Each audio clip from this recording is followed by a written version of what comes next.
अस्सलाम वालेकुम दोस्तों, आज की वीडियो कबूतर सी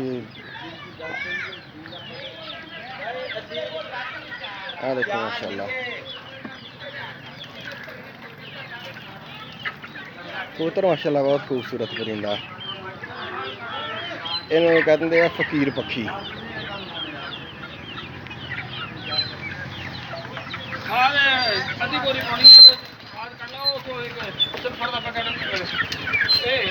देसी चुटियां का फार्म बनाया है। देखो माशाल्लाह बहुत जबरदस्त चुटी है, सोहनी है माशाल्लाह।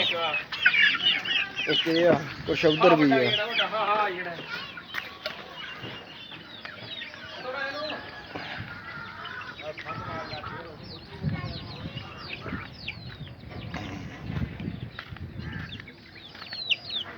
देखो माशाल्लाह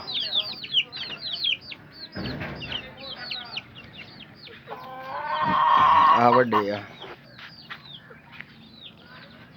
इधर जाली मिट्टी ना खराब हुई थी। बहुत जबरदस्त परिंदे अल्लाह दुनिया की रौनक बनी फिरदे आ। इस तरह दी होर वीडियो देखने सारे दोस्त मेरे चैनल को सबसक्राइब कर लो, नाल घंटी वाले बटन